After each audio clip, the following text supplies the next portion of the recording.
Welcome to the Shadow Mike podcast and YouTube channel, which aims to provide you with language, tools, and guidance in your journey towards personal and relational wholeness. We'll discuss topics ranging from psychology, spirituality, leadership, sexuality, and more. My name is Michael, and I'll be your guide for stimulating musings and host for insightful interviews with thought leaders, practitioners, and experts who have a thing or two to share about living an integrated and meaning-making life. Whether you're looking to deepen your connection with your interior world, overcome challenges in your relationships, or expand your psychosomatic horizons with fresh perspectives and paradigms, the Shadow Mike podcast and YouTube channel offers a safe, playful, yet challenging space for dialogue and introspection. It is all a gift, so let's go enjoy it together. Welcome back to the Shadow Mike podcast. I have with me two familiar faces, Goddess Brittney King and Jessica Alfaqih, who are both, in my mind, just movers and shakers of the natural world and all of the energy that it holds for us. And I was like, hey, y'all want to go do a Halloween episode, and we're going to talk about magic and Hocus Pocus and turning Hocus Pocus into Abracadabra. So I am thrilled to have you both here to share together about magic. I want to demythologize it. I also want us to talk about like why we have certain stigmas or like where that comes from. And then also talk about the practicality and accessibility, the ways we already engage in magic every single day. We just don't call it that because it's so assumed, and we're assuming no energy movement, but we're always moving energy. So it's a gift to have you all here. Thanks for being here. Thank you for having us, Mike. It's so nice to see you representing in your energy and your magic coming through. Oh, thank you. I'm stereotypical Ken, or I mean, maybe I'm the brown-headed guy is always the second character. The blonde kid is always the main character in our shows, which is an interesting thing. It's time to reclaim it. It's time to reclaim it. You can be stereotypical Ken. I'm stereotypical Ken with brown hair, and I am the main character. Okay. Yes. All right.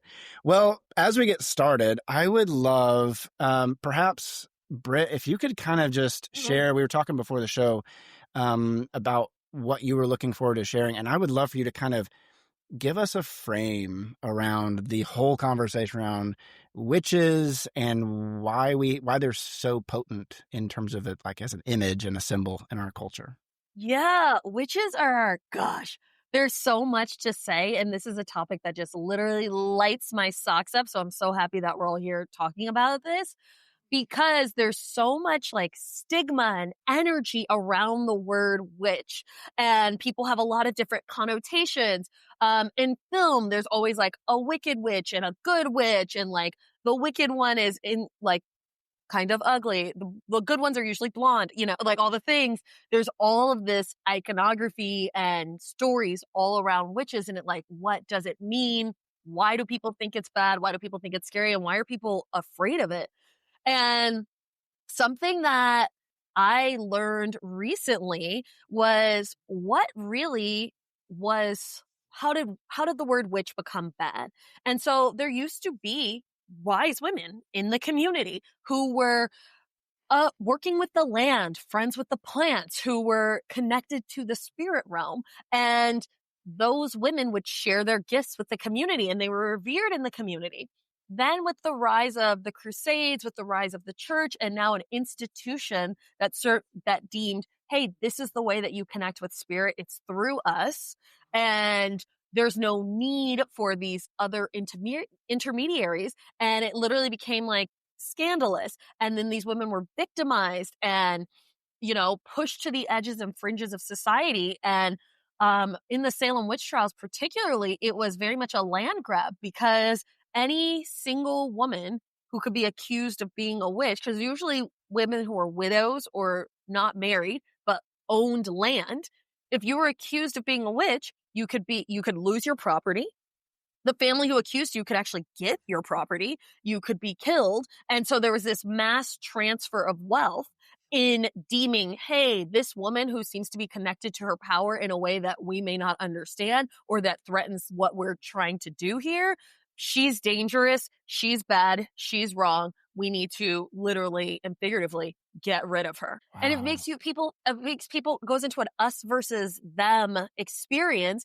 where someone goes, oh my gosh, me connected to my gifts or shining my light is dangerous, is wrong. I'm going to be attacked. You know, so many of us have experienced the witch wound, whether you identify as a woman or not, but it's this energy of, if I speak my truth or shine too bright, I will be murdered for it.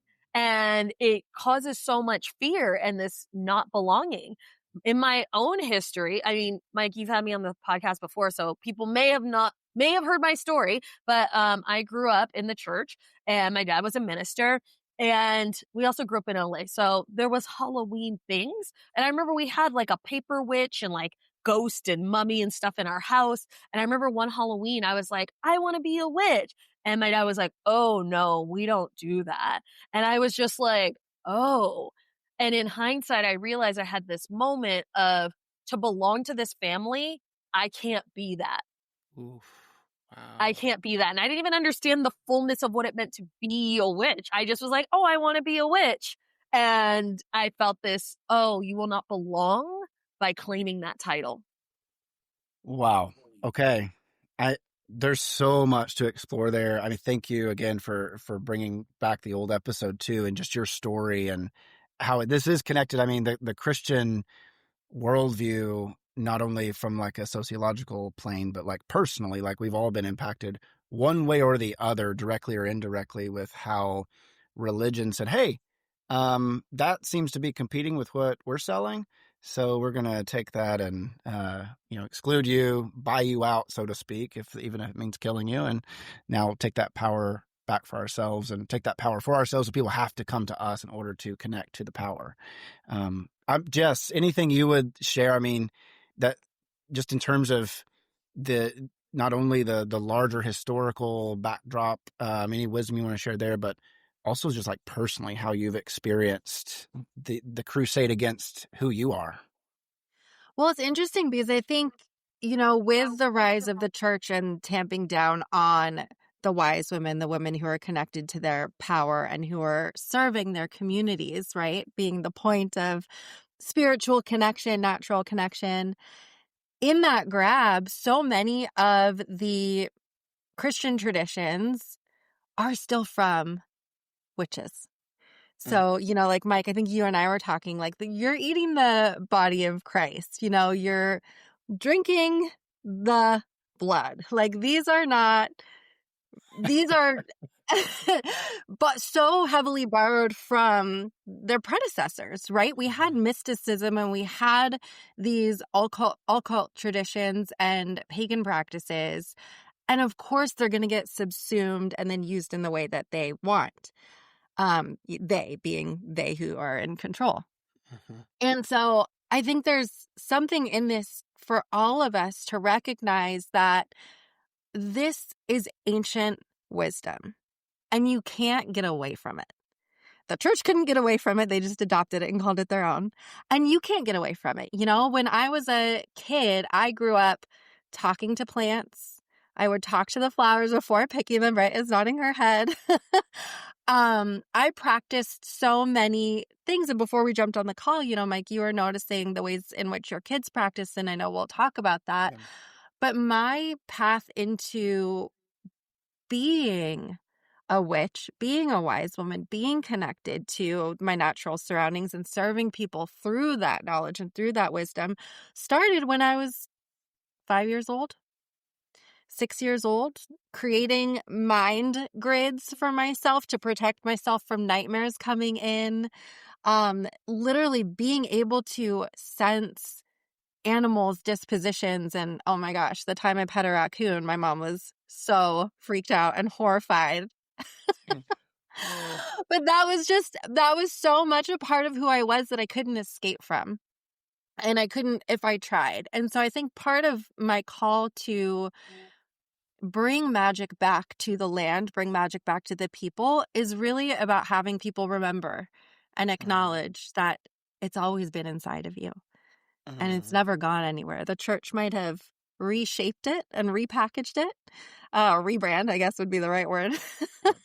But it is always here. And when you're able to tap into that, you draw that power back, right? So women as being the ones who are mainly persecuted. But let's not forget that the men couldn't protect the women. So the men carry a witch wound too, to see your wife, your sister dragged away, your mother. That is directly against what, the male role is here. The masculine is to protect.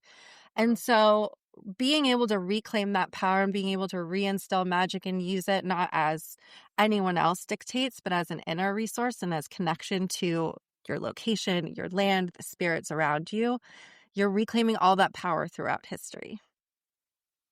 Love this. And I love where I want to take this conversation is just like the authentic ways that all of us are engaging in magic, and like how even family stories, like family myths, are really rooted in some kind of energetic exchange that's happening. So I'll just share quickly. I don't know. I think I've shared this story with you all, but maybe not. But when I was 4, my mom was pregnant with my sister. So I was excited to have a sibling. And when she was born, she had a hole in her lung, like one of her lungs. And they gave her like a 5% chance of living. Well, the whole time my mom was pregnant, I would sing to her every single night. This was just, I recall doing it once, but it might even be like a memory that, it's dissociated. So it might be something that I just created after being told the story. But when she was in the hospital, they gave her a 5% chance of living. My parents advocated for me to come in and at least see her in the NICU. Well, in the NICU, I got to lean over and sing to her. And when I sang to her, the next day, she had no hole in her lung. It was like gone. And it became like a story, like it was used in magazines, and it was preached in United Methodist churches because we were United Methodists. And so it became part of the sermon series around on Mother's Day. Well, this became our family's myth. It became the story of who we are. We're the family that you heard about in the sermons. We have come. And it became so normalized. It got kind of so concretized that it lost its potency to some degree. And I'm only now rediscovering the power that was like, holy shit, like that was coming out of this body. And so even recently, one of the things that kind of came into me when it's like, when there's something that I want, or something that is something that feels broken that I want to heal, the words are sing to it.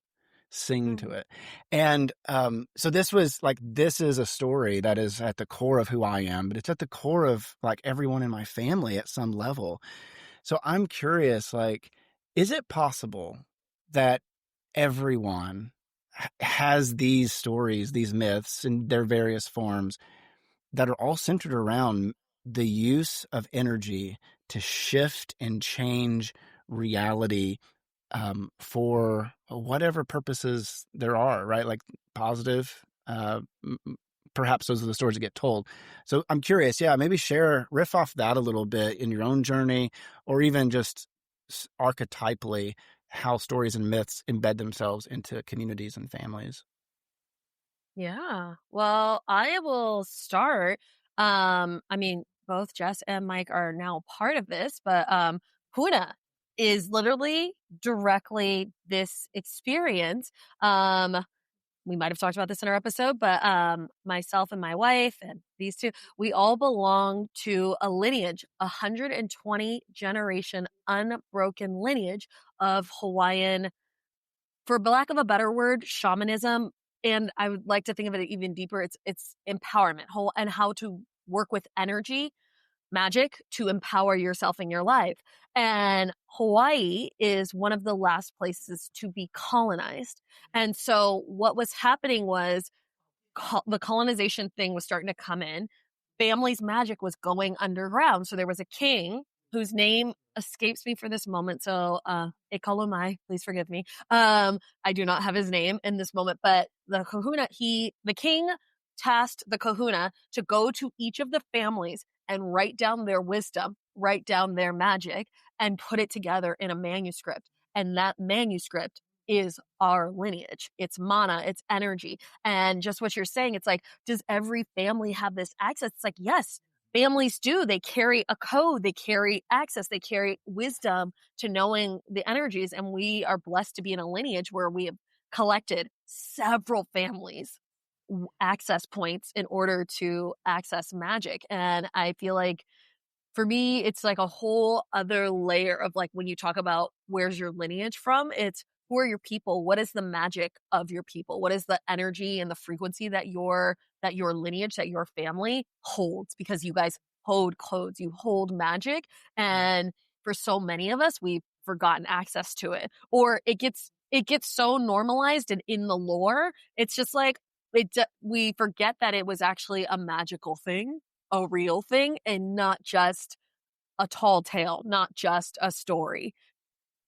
Oh, Yeah, absolutely. I mean, it's inescapable. Like we are creating our own reality, whether we are being intentional about it or not, right? We know how reality is constructed. It's constructed through your beliefs. You're not seeing the full spectrum of reality. You're choosing. You have about, I think the number that I was told was 40 to 50 bits. The one that our Huna school likes to use is 126 bits of information. And your brain is selectively processing, right? And so the way that we are shaping our reality is based on our beliefs, and our beliefs are largely coming from our lineage, from our families. And some of those beliefs carry more weight. And usually the ones that carry more weight are the ones that feel more mystical. So like all the little superstitions, my mom would say like, don't walk around the floor, like cold floor with bare feet or you're going to get sick. These are these little nuggets of wisdom and of magic where, you come down with a cold. Of course, it's because you're walking bare feet on the cold floor. And so I think this is one of the ways that we can see and recognize that we're swimming in it. And to be able to see it, you have to become the fish out of water to see the water. And that the myths that the families are passing down and that our culture and society and peers, it's the soup we're swimming in. It's the beliefs that are informing our ability to recognize magic and to be in control of creating our reality, because magic to me is really just being able to create the outcomes that you desire using natural elements, using energy, the foundation of everything, right? Mm-hmm. And so it's really fun to kind of dig into the stories and see like, how are these passed down? What am I believing? What have I spent my whole life constructing and then living inside of? And to me, that is magic, to take that control and to take that agency. I love that you brought in the fact that we create a reality, whether we are intentional or unintentional. I was literally thinking about this, the connection between how our physical reality will create our illnesses. That idea, because you're like, oh, you walk with bare feet on a cold floor, you'll catch a cold. Also, if you go outside with your hair wet, you'll catch a cold. If you look at someone after Labor Day, you'll catch a cold. I don't know, like all these these ways that like, you can't wear white after Labor Day. Because what will happen, like what's the thing that we can't control, the mysterious energy that will visit us if we do this thing or don't do this thing. One of them for me, I mean, this is a silly one, but it's all whatever you want it to be. Touching coins for me hold illness. Always have. They always have. I don't really know why. I'm like, there's a symbolic. I mean, I've been doing a lot of work around money, but I for whatever reason, developed this sense that coins hold the power to like infect me. And so I'm even like playing with, kind of building off just what you shared there about the cold floor and bare feet, about the things that we avoid because we've in some ways like cast negative energy on them, and then we live our lives trying to avoid them. So I don't know like how you all would want to take that and maybe run with that for a second, but like maybe in this other sense, like how is it that we create our reality? How do we invest things with energy in a negative sense and then create our reality by going around them or avoiding them at all costs? Yeah, I mean, money is a big one, right? Because a lot of us have internalized narratives around money, that money is the root of all evil. If I receive money, people are going to value me differently, judge me differently, interact with me differently. And so that can be a real big protection mechanism that will change the way that you receive money, go after money, your beliefs about money. I'm working with Brittney on a prosperity session coming up that I'm so excited about because I've seen my money wounds in ritual. So I practice ritual magic. Brittney knows this story intimately because, of course, I called her screaming, like, I need help processing what just happened. I practice ritual magic and I was casting a money spell. And I set my $2 bill on my altar. I lit my candle and I see, I think on the $2 bill, it's Andrew Jackson's face staring back at me. My mind instantly screams, white man, colonialism, like the ick of money, right? And I was like, it's okay. We can do the spell. I turned the $2 bill over to make myself mollified from the confrontation. And what is on the back of the $2 bill is a scene from Congress. So again, I'm like really wrestling with like patriarchy and colonialism at its best while trying to hold a sacred space to invite more money in. But my baggage is getting kicked the fuck up. And not 2 minutes later, I get a call on my computer. I won't go into the details, but it was a really dysregulating, inappropriate, like wildly so call. And I was sitting here like, what just happened? Brittney, help me, help me. Like, what did I do? And she's like, well, can you see the energy that you came into, right? So it's not the object. Money is nothing. Money is an agreement that we've all made, right? To imbue value and trade. It's an energy of exchange. And yet the energy that we bring to it dictates not only how we operate in terms of our own value and how we seek out money, but also how the universe is going to kick that back to us. So that bizarre phone call that I got was an expression of the universe saying, here, you think money's icky? Let me give you a big ick. Right? Mm-hmm. I mean, I felt really grateful to hold the space for you because these things are mirrors and it is in the what we avoid. I had an experience. So as so many kids do, like your own kid, like you're just so plugged into the magic. You don't think of it as magic. You're just following what feels right to you, which is a lot of what magic is, following what feels right to you. So like I always talk to trees. Like I decided at a very young age that I wanted to have an incredible rack.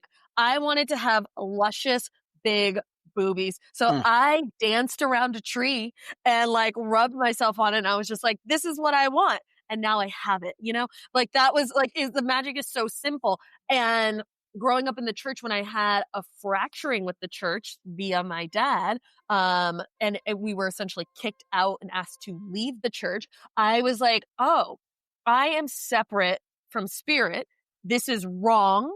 I want to stay away from anything relating from spirit. So not only did I go, okay, I'm not going to connect to spirit through this church vehicle, I'm not going to connect to spirit at all. And started living my life as more or less an atheist of like, I don't believe in anything. So like my separation from magic was like, oh, I'm separating myself from spirit. I'm separating myself from energy because I was deeply hurt in this one place in this one specific way. So that must mean all energy's bad. Whatever is connected to magic or spirit, because that it was the energy that I felt. It was like, oh, there's this energy of spirit, and I feel it also in this church. All of it must be wrong. And so I just avoided the whole lot. And for myself, it was pleasure that gave me an access point back into my spirituality and back into God. And I started connecting to God through trees, through the river, through the elements, because as I see it, God is in me and God is in everything. And I allowed myself to have that access. But for so long, I had decided this is wrong. And so I just would avoid it. And I was constantly living in the space of effect, constantly living in the space of I'm a victim of my circumstances. I have no control, and this feeling of powerlessness. And something I feel like when you are connected to your magic and you connected to energy, there is this sense of standing in your power that is separate than control. It's not that you're trying to control an outcome. It's you're standing in your power and remembering that you are the creator. And so that you can create whatever it is that you desire with this spaciousness, with the elements, with the energy. And it's this beautiful space to be in your power that is non-controlling. Oh my God. Yes. I mean, God, there's so much here, because the ways that it is not only we're practically engaging in magic all the time, or we are trying to avoid it and therefore allowing ourselves to be controlled and manipulated, which is essentially the experience of being under a spell. I mean, I can't even tell you how many people coming out of the Christian mythology live as though there is a spell cast upon them that they don't want. And they live their whole spiritual lives essentially trying to break the spell. The whole spirituality is about sacrificing in order to pay off or please the deity. That just helps them to get back to like zero. And so life is kind of lived in this space of, you know, all energy, the gods are against me, and I, in some ways, have a lot of ground to make up in order to satiate the divine appetite that wants all of me more and more. And so, the idea that you're like what you're talking about there, Britt, of being the creator, being the one who is empowered. I can hear the myth, people in that space being like, well, that's reserved for God. But I've recently been sitting with this idea that you are the most humble when you embrace your actual authentic power. It's actually when you try to lower yourself and subjugate yourself under this divine, disconnected divine energy, that it produces the most pride, in the Christian sin sort of way. Like, I have to now overcome so much. I can't just exist. I actually have to be the God that bridges the gap between me and the divine, rather than just simply living in step with. And I think, was it, Jess, maybe at the end of what you said, isn't magic just following, maybe Britt, you said this, but following what you want, like following and like going into what it is that you want. That's what we do as kids. Like, we don't even really think about it. We just go straight into it. I'm blown away by how practical, I guess, like how everyday our magic is. We are always creating our reality one way or the other, either consciously or unconsciously. Mm-hmm. If I can even speak into what you said about power and divinity and God, like one of the reasons I renamed myself as Goddess Brittney King was owning that I am God and allowing others to have the reflection that, by the way, you can also own that you are God as well. And there's this peace that comes with owning this part of yourself. Like, those who will feel powerless tend to need to demonstrate their power by pushing and subjugating others to prove there is some kind of power. When you are standing in your power, there is no need to push, to subjugate, to lower others. It's a standing in your truth and inviting and seeing that others can stand in theirs as well. I've noticed there's no push, you know? And I feel like that's also what's so powerful for those who claim the title witch, you know, if that is what feels like true for them, there is this, I'm standing in my own power. I choose to stand in my power. It's just like, I feel like it's just a life-changing title to like understand, like you can claim is for you, like, and like witch does not have to be gendered either. Like we can all be witches, you know? Uh-huh. Right. Yeah. So can we talk about spells for a second? Because Britt, this was just like an offhanded comment you made recently, and then I was like, whoa, that just shook my reality. And it was you said something like, yeah, we're always casting spells because our words are spells, and that's why we call it spelling. And I was like, wait a second, that was hidden in plain sight this whole time. I told my kids that, and they're like, yeah, duh. Like, they're like, you just made that connection. Like, you seem really bad at your job. That was the reflection they had. They didn't say that, but that was the sense. It's like, don't you get paid for this? Anyway, so can we talk about spells? Like, our words are spells. We're always creating our reality with our words. Like, bring this down to the most fundamental thing that we do. And then talk about spells, like demythologize it, but also like cast a better vision for what they are, in energetically. Our words are spells. Everything that we speak. I had a friend who would say the thing, all men are toxic. Whew, that is a powerful spell you're casting.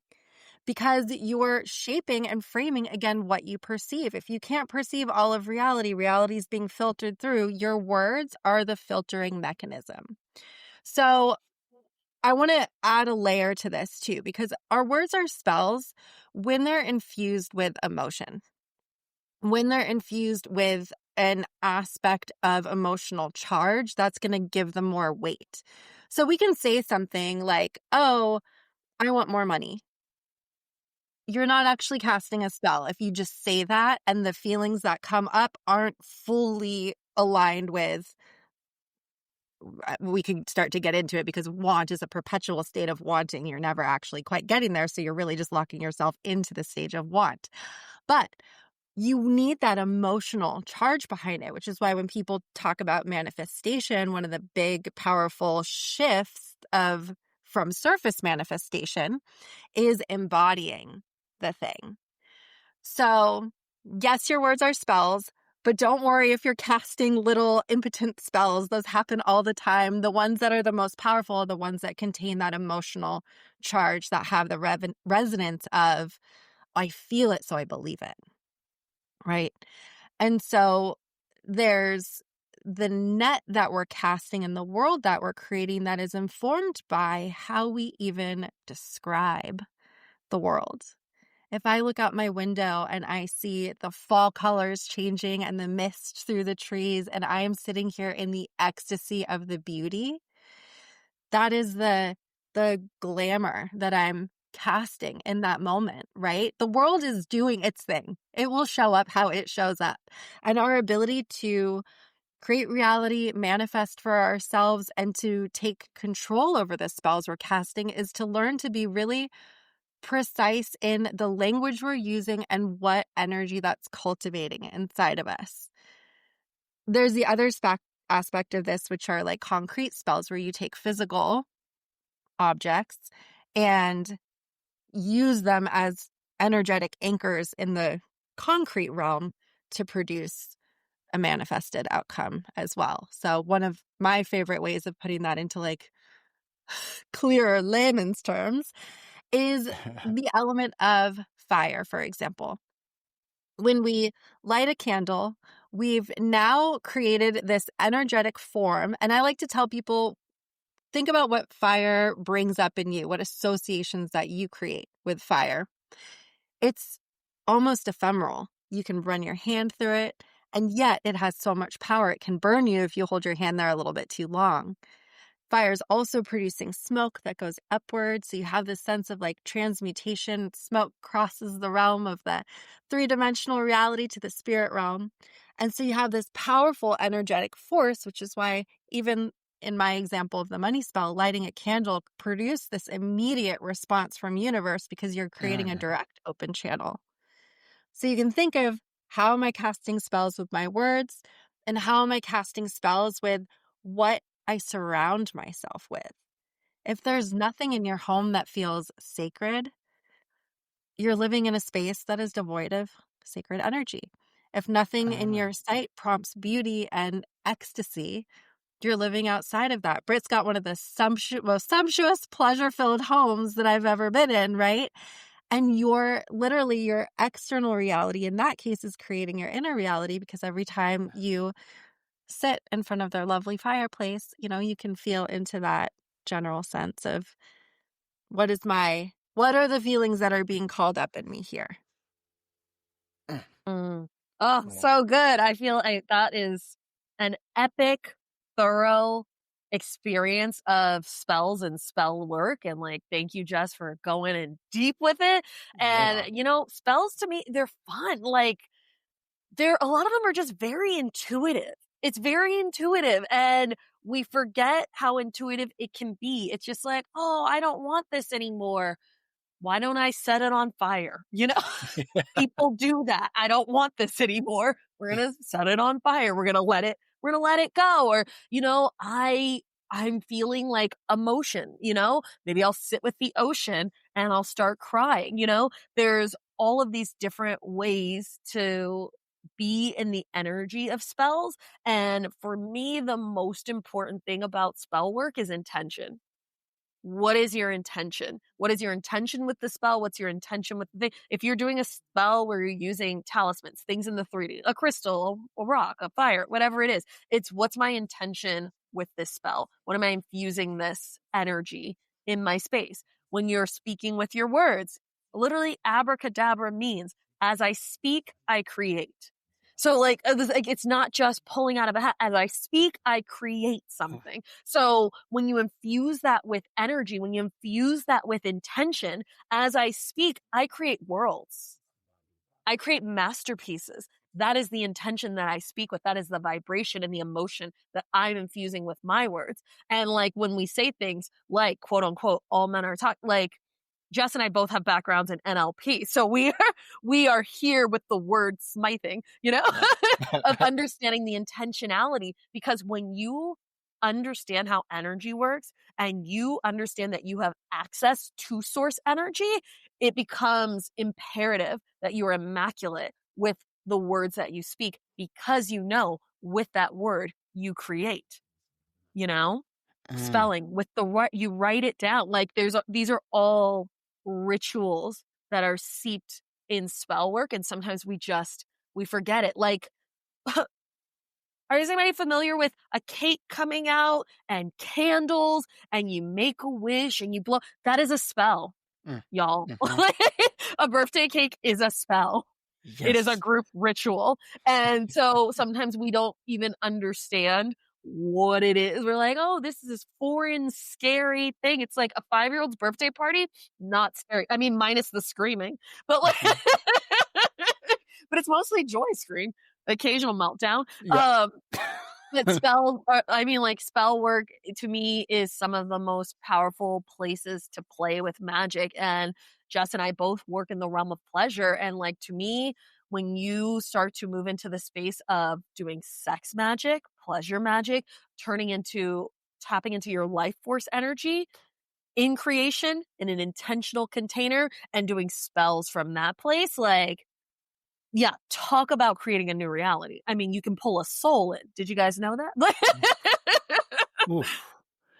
So, okay, we're going to go down this trail just for a second. I want to hear from both of you around, because you're alluding to, just in what you shared there, Britt, around being in this very intentional space and then casting a spell from that space. And our intention is so much of what we're doing when we are casting spells, or, the emotion, what you said, Jess, about it, when there is emotion endowed into our words, that is where the power is. So maybe you can talk about even containers or spaces that you've cultivated, or just like even what you got coming up, where you're creating this space to for people to cast the spell that they want. They want to create the filter that they're going to eventually come into, right? They're going to create the life that they want. Can we talk a little bit about the importance of sacred space? I talk a lot about liminal space, right? The space where we're kind of outside our normal reality. That's the space where we're initiated into whatever is next. So when it comes to spell casting from these very intentional spaces, like, why is that essential for people to invest themselves into that? Yeah, I'll start us off. I mean, set and setting really sets the frequency in the container for what you're going to experience. Like Jess was saying, if you don't have anything that has sacred energy in your home and you get to decide that, then it's like, oh, the feeling of sacredness is not here. I am someone who is very intentional when I started to understand how deeply my environment affects, like the outside is mirroring the inside, and they play off of each other. When I used to experience chronic depression, my outside world, there was piles of clothes everywhere, litter, like everything. My car looked like I lived in it and I had a home. Like it was just all over. And as I grew and started to understand about energy and also healed, I started creating space. Like I'm across from it right now. I have a whole ritual altar room where I have an intentional space where I go to cast spells. And it didn't start with me having a whole room. It started with me having a little box and like a bandana size scarf on my dresser. And this was the place that I set of like, I'm going to put my intentions here. I'm going to bring peace in this area. I want to hold this crystal next to me. And this is what feels good. And so we get to decide, like, there's no good enough, like, you can't fuck it up. You can't do it wrong. So just take that. It's what would feel good to me? What would be ideal for me of a place where I feel connected to myself, where I feel a lack of chatter, where I feel the energy of love. I feel the energy of spirit, where that's a place where I choose to go to create, who it's a very fun way to choose to create. You can create out of anything. You can create out of chaos. People do it all the time. You can. It's what we're inviting you to is if you have a space that you've dedicated to creation energy, you get to curate that space. And what is it that you'd like to curate? Because that will support what you're actually creating. Mm-hmm. Yeah. Wow. I love that. I love that, it feels so accessible, especially when you start with just like an altar cloth and then the pieces that are you're feeling called to invite in and to help hold space for you. And just to play with the accessibility of this, one of my favorite spaces to create is just outside. I just go and I sit at the foot of a mother tree and I will cast my spells there. Another space to create is inside. So some people who practice meditation, or if you have another inward facing skill and you've developed a space inside that feels like it's holding the container where it feels safe, you feel like you can access that particular energy that's aligned with your intention. You don't need anything. I love having my things. I love having my altar space. And at the same time, different places are going to call to you for different work. Sometimes you want to go inward. Sometimes you don't. Sometimes you need the physical anchors to just help facilitate whatever your intention is, whatever transformation you want. And sometimes you can just go outside and let the earth be that for you. I just want to hop in there really quick. I love that you brought up the earth. Like, nature is all around us, and we live in a sacred temple called Earth. And sometimes it can be so easy to forget that. And I was just like, my wife and I, there's a park up the street from our house. There's a tree who we love, and we call it our manifesting tree. And we go there to intentionally create manifestations. We helped a friend manifest her dream home. We helped another friend manifest her partner. And then on the other side of the park, there's a rock that we love to cry on. We call it our crying rock. And it's a place where we go to let things go. And so we live in a sacred ceremony temple. So everything is available for you. Yeah. Yeah. Fun. We are a sacred ceremony temple. Yeah. We are the temple. I mean, everything you're saying has its equivalent within the official religious undergirding that a lot of us have come out of, right? Like, I've got my Sacred Exchange workshop coming up here in just a couple days. By the time the episode comes out, it will probably have just passed. But one of these, there's a Bible verse that like every good evangelical knows by heart. It was probably their first tattoo if they got one, and it's Jeremiah 29:11, and it says something to the effect of, I know the plans I have for you, plans to prosper you and not to harm you, to give you a future and a hope. And I've been sitting with this because it has the word prosper in it. It has like literally like the thing that I think all three of us at various levels we're very much in the relationship of building our capacity for abundance and prosperity, and we're experiencing it. And when I was growing up in those evangelical spaces, all of the power and the prosperity and the future and the hoping required me to self-abandon in order to give all the power away, hoping that if I self-abandoned enough, then that power would flow again. And as I've been around the two of you and our community of energy movers and shakers, I've realized, okay, there's so much power in me that I just projected out. And it's like, I was doing this until someone said, hey, that's God's job. Hey, you can sing to your sister and like literally make flesh grow in her body. Well, let me tell you what that means. That means that God thinks that, first of all, you're a piece of crap and just happens to love you enough to use you to do something. Like you're basically a vessel. You're not really that powerful. It's only God doing it through you. That was not the explicit thing that was said, but that's kind of the messaging of, if there is any power, if there's anything in you that is somehow able to shift and work with the elements, with energy, well, then it's got to be something either that God is doing through you, or it's something that like the devil is doing through you. Either way, it shouldn't be you doing it. And so there's this passive, almost atmospheric sense that if there is any power, we have to lay it down, and laying it down is the prerequisite to getting it back.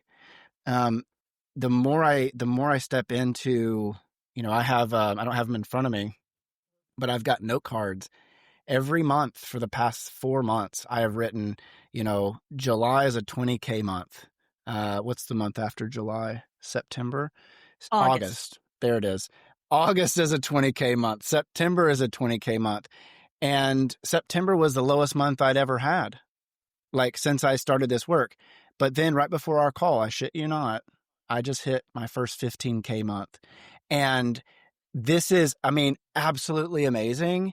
And the whole thing that has shifted for me is a state. I am in a different state. It was like how I feel with my very low month and how I feel with my biggest month ever is like the same. And that to me is the work. It's like, oh, I didn't just get more money because I cast a spell.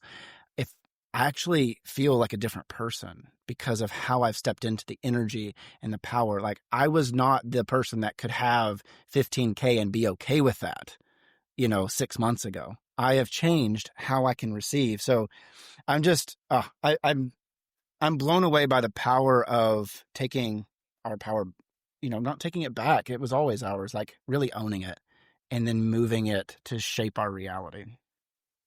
I feel like you are absolutely right that it is always ours, and we get caught up in the illusion that it doesn't belong to us, and that's a lie. Like the illusion of scarcity, the illusion, there's these illusions that are floating out and they keep us separate from our power, and they don't have to, when we are fortunate enough to be in the spaces where we are with the others who can remind us of the truth. And, all three of us are powerful space holders who do that work, who hold that vibration of like, you're more than that illusion. You're more than that belief. You're more than that thought.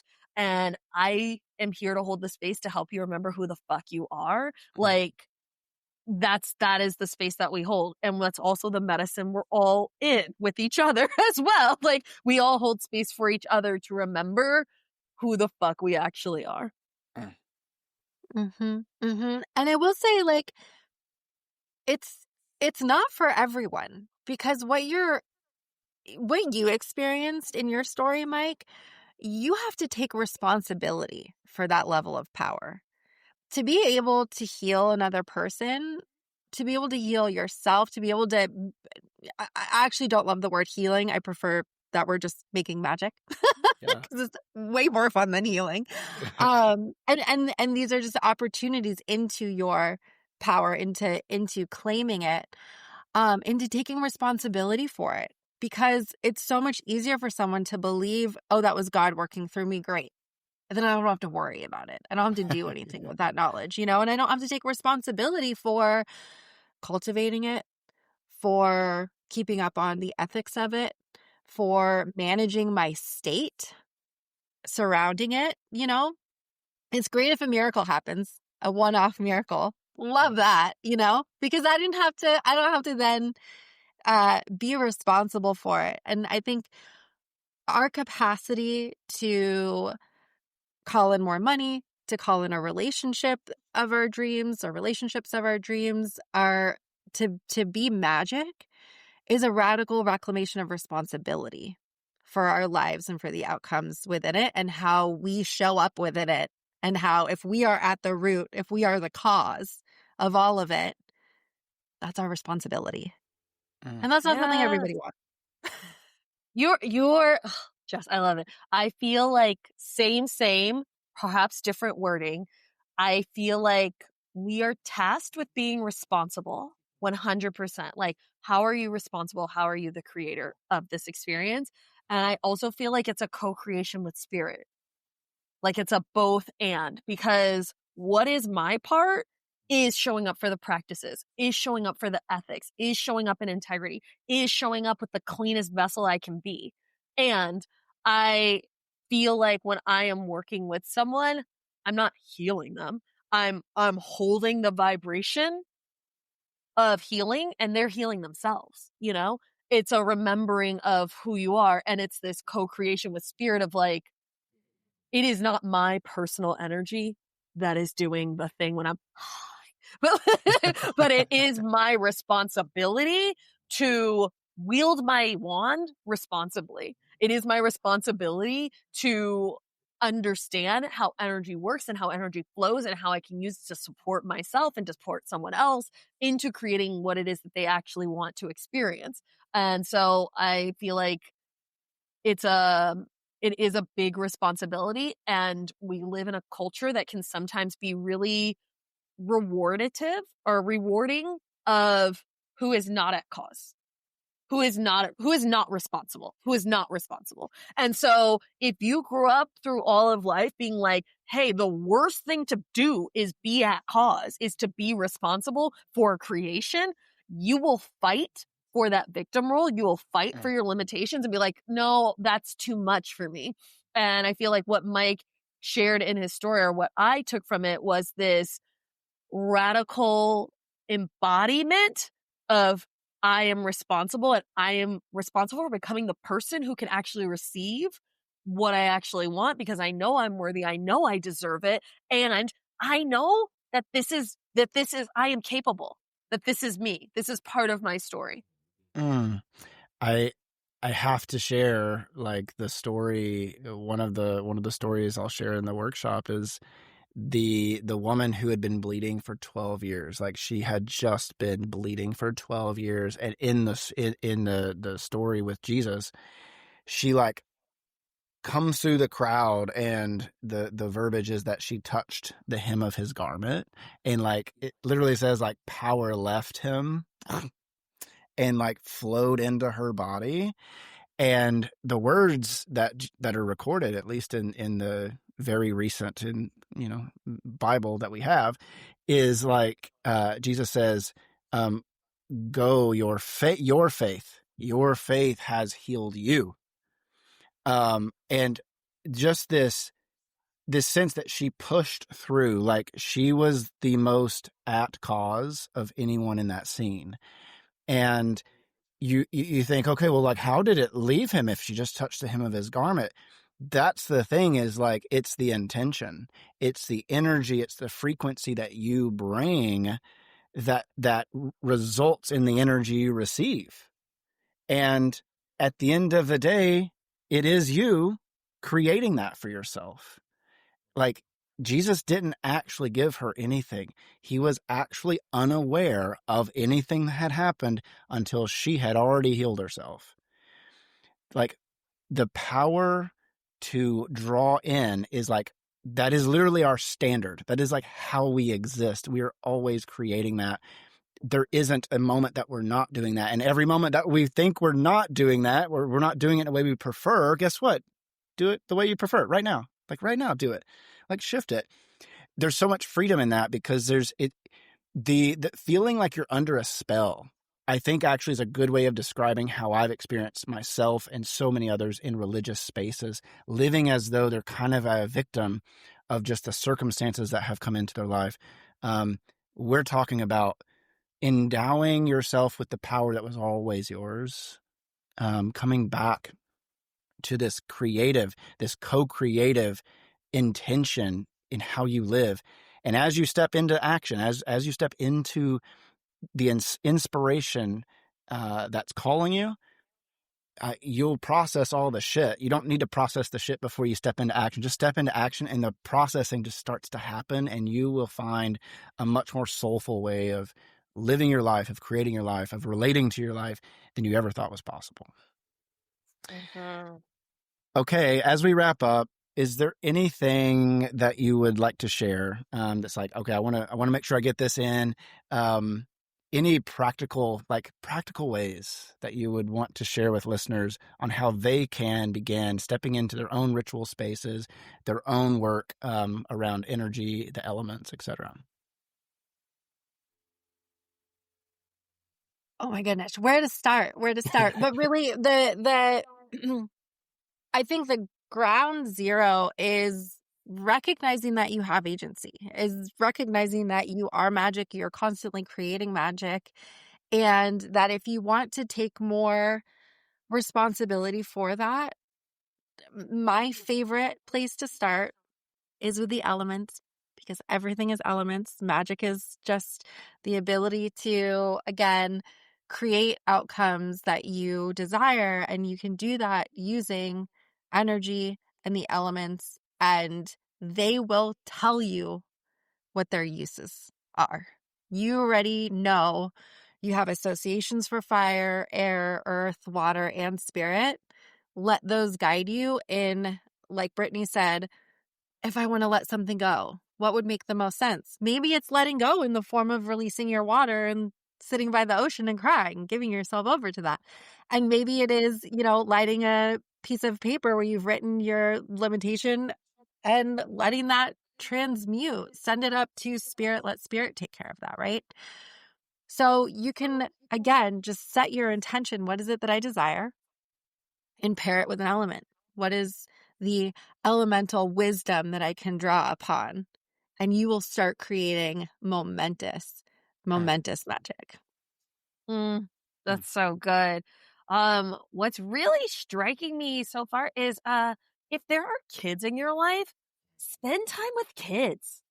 Kids are so tapped in because they just to be matter of fact, they just have a lot less baggage, a lot less filters. And if you ever seen the tenacity of a child, they create and they get things that they want. They have no credit card. They have no driver's license. And yet they'll be like, I want this thing. And they are like that woman who's like, I'm getting it. And that's full stop. And so I feel like children are just a wealth of magic. So if you're like stumped on ideas, that is a perfect place to start. I will share some just like fun magic things that I love to do. So it's funny that you brought up singing to your sister. Anytime I lose something, we sing to it. We sing to it and it comes back. So we discovered if you sing to something, it will come back. And our best friend was at Disneyland and she calls me and my wife in a panic. And she's like, oh my God, I'm at Disneyland and I forgot my wallet in the bathroom and it's not there. I lost my wallet. And it was like, she's the mom. It was the wallet that had all the money, all the cash, like all of the things in this wallet. And we're like, okay, you gotta have to sing to it. You know, you sing with your heart's fire. And she was like, sing to it. We're like, yes, you're gonna have to sing to your wallet. And so she sang, the kids are singing. Her husband's like, I'm just not sure if this is working. She's like, no doubts. We're all going to sing. And she's like, we're just going to enjoy the day. We're going to keep singing to it. On their way out of the park, she goes, okay, we're going to check the lost and found. Her wallet was there with everything intact. All of the cash. She had close to a G of cash. All of her cards, all of the things were there. And we were like, you sing to it and you can call things back to you. So that's just like a really fun one. I've done it with crystals. Anytime I can't find my keys in my house, sing to it. Sing to it. Yeah, that's a really fun one. I love, you can rub your hand on your belly, like rub your hands together, rub your hand on your belly and like infuse your water with your own energy. Like I love this water has the energy to heal me. Whatever that may mean. This water has the energy to cleanse my body. So you just rub your hands together, rub your hands on your body. You're using your own energy to just infuse your water with magic. Yeah, I have a boatload of those, but magic is so fun. It's so fun and it's everywhere and it's in everything. So it's really like play toward what you're called to. Like Brittney said earlier too, like it's just about following your desire, following your pleasure. That's where you'll make the most magic because the most important thing is your connection to it, your resonance with the energy and if it's working for you. So if like candle magic doesn't feel right, don't use candle magic. Like find the things that really resonate with your body and your expression. Oh, well, I have one more. Oh, sorry, go for Mike. it. Yeah, I have one more. When I was a kid, I used to do this all the time. If I had something that felt heavy or like troublesome, I would put my mouth in a water. I started doing it at rivers when we went camping, but I would put my mouth and tell the river and it would carry it away and it would make my problems disappear. And so like, it's just little thing. Like, it's just like as a kid, nobody told me that was a spell. I found it in books years later of like, this is a thing you can do, but, trust yourself, follow your pussy, let it go. Yeah. I love it. It's like I feel like that is your tagline. Goddess Brittney King. Yes. Follow your pussy. I love it. Yes. Come on down to the use. No, okay. So, couple things I just need to share here. One, how much for me, I love what you said. Like if candle magic, Jesse said, if candle magic isn't where you're at, then like don't do it. I think that the do's, like the sense that there's a right way to do it hung me up for a long time until I realized like, first of all, I'm a very visually oriented person. So for me, when it came to manifesting work, deep manifesting work, I needed to visualize something and it needed to be creative. So that's where all the note cards have come in for me. Like anything that I'm manifesting, I pull it into note cards. And then if something new about that thing I'm manifesting comes in, I pull that into another note card and it's artistic. I've got one that literally just says, follow the hum, like HUM. And that's about relationships. It's like, oh, that feels right. Intuitively, there's something about the hum, the sound of peace and calmness, like a hummingbird, right? But it's energetic. To me, that there's something there. I've gotten 3 tattoos in the matter of a couple of months. And for me, tattoo work which is essentially blood magic, is like a huge part of how I engage. I found a place, I found a couple artists that to me are like, they hold the energy that I want. And so my daughter, to bring in, like, she intuitively created this. I don't know if you can see it. She intuitively, it's my Oh, wow. Scorpio, Beautiful. and that's my Yes. pendulum. That's the pendulum that you gave Oh, me, wow. Britt. Incredible. So she drew this, and then I took it to the artist, and like he kind of made some adjustments and added the pendulum at the end. And to me, like, this is infused with not only Bina's creativity and like her ability to create. Like, I saw it when I showed her it, she was like lit up with like, I had the power to create something that my dad like permanently put onto his body. And then to like go to that ritual space and like undergo some pain and get something put into me that I now look at and I feel stronger. I feel powerful. I feel like it's visually oriented, not just in, in my memories.